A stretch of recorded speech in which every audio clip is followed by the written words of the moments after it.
कांग्रेस और कम्युनिस्ट के बीच में तालमेल शुरू ये से था। ये पैक्ट हुआ कि शिक्षा व्यवस्था जो है वो आप रखिए और लंबे समय तक जो है देश की शिक्षा व्यवस्था उन्होंने तय की, कम्युनिस्टों ने तय की। एजुकेशन एंड कल्चर ये उन्होंने कम्युनिस्टों को आउटसोर्स कर दिया था इंदिरा गांधी ने, और इमरजेंसी का जब कम्युनिस्ट पार्टी ने समर्थन किया था तभी से ये व्यवस्था लागू हो गई थी। उसी के पुरस्कार स्वरूप कम्युनिस्टों को शिक्षा और संस्कृति दे दिया गया था और कहा था कांग्रेसियों को शिक्षा और संस्कृति से क्या लेना देना है। आप इधर जहाज रानी में, सरफेस ट्रांसपोर्ट में, सड़क बनाने में, बिल्डिंग बनाने में, इस सब में लगे रहो ना। कहा शिक्षा संस्कृति, कम्युनिस्टों को आराम हो गया, उनको चाव से, उनका क्या था, कम्युनिस्टों का क्या काम है, भाषण देना और शाम को अच्छी शाम गुजर जाना। मैं इसको एलैबोरेट नहीं करूंगा। अब सर अंत में मैं आता हूं, एक लाइन में और जोड़ देता हूं। जिस दल के एक बड़े नेता ने एक समय में ये कहा था कि इंदिरा इज इंडिया और इंडिया इज इंदिरा, आज उस दल के लोग राष्ट्रीय स्वयंसेवक संघ पर प्रश्न चिन्ह लगा रहे हैं। ये अपने आप में आपको सब चीज दर्शा देता है कि कहां एक व्यक्ति का सब सर्वोच्च हो जाना और कहां एक समूह का सर्वोच्च हो जाना, दोनों में कितना अंतर है। और प्रियंका जी पर एक बात मैं कहता हूं, मैं मानता हूं कि वो बेहतर हैं, लेकिन प्रियंका गांधी और प्रियंका गांधी वाड्रा में अनंत जी काफी फर्क है। नहीं, मैं तो वो नहीं कर रहा हूं, लेकिन एक बात और, जो आरएसएस वाली बात हो रही है ना, बस एक वाक्य कह देता हूं। आरएसएस को लेके आज तक भाजपा के लोग बड़े क्या कहते थे, बैकफुट पे रहते थे। अरे संघियों को वीसी बना दिया, लगता था जैसे ये लोगों को मतलब डिफेंसिव हो जाते थे। आज गृह मंत्री ने ये स्पष्ट कर दिया कि इस पर डिफेंसिव होने की जरूरत नहीं है भाई। बीजेपी तो आजकल आरएसएस की खूब बात कर रही है, प्रधानमंत्री भी खूब बात कर रहे हैं। नहीं, वो तो 100 वर्ष पूरे हुए ना, इस कारण भी कर रही है। बस इतना ही? हाँ, इतना ही है सर। अच्छा, क्योंकि मातृ संगठन है ना।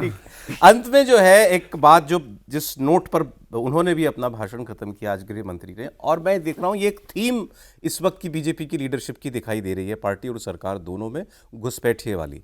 कि आपने बिहार में जो ये हंगामा एसआईआर का और वोट चोरी का खड़ा किया, ये घुसपैठियों का वोट बचाने के लिए था। बिहार हार गया, अब आप बंगाल में भी इसीलिए ही कर रहे हैं। तो ये जो घुसपैठिया वाली थीम है, बीजेपी इसको थोड़ा लाउड प्ले कर रही है, आपको दिख रहा है? देखिए, लाउड प्ले करना तो मैं समझ सकता हूं कि आपका एक बड़ा इलेक्टोरल इश्यू है वो जो आप बना रहे हैं, और उससे कहीं ना कहीं पोलराइजेशन भी होता है जो आपको फायदा पहुंचाता है, वो मैं समझ सकता हूं। समस्या जो मुझे लगती है वो ये है कि जब आप इलेक्शन के टाइम पे मुद्दा उठाते हैं और इलेक्शन के बाद फिर उसको परस्यू नहीं करते। फॉर एग्जांपल, झारखंड में चुनाव हो रहा था तब घुसपैठियों का मुद्दा उठा, चुनाव खत्म, मुद्दा खत्म। दिल्ली में चुनाव हो रहा था, घुसपैठियों का मुद्दा उठा, चुनाव खत्म, मुद्दा खत्म।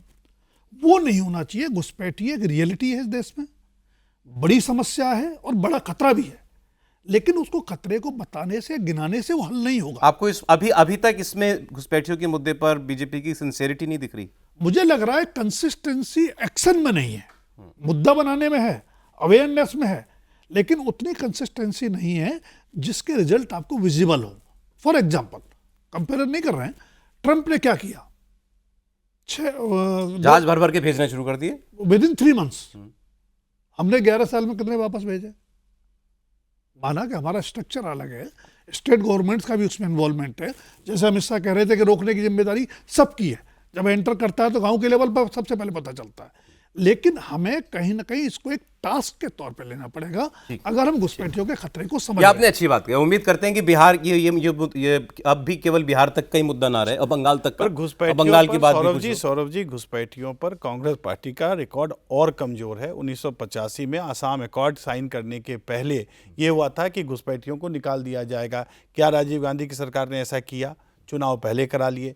तो घुसपैठियों पर कांग्रेस का रिकॉर्ड बहुत ही कमजोर है। हम तो अपेक्षा ये कर रहे हैं, जो सर ने कहा कि ये एक अच्छा मुद्दा, जरूरत है देश को इस मुद्दे की, ये बड़ा खतरा है, बड़ा इशू उठाया है, तो इस पर एक्शन में भी दिखे सरकार। बस ये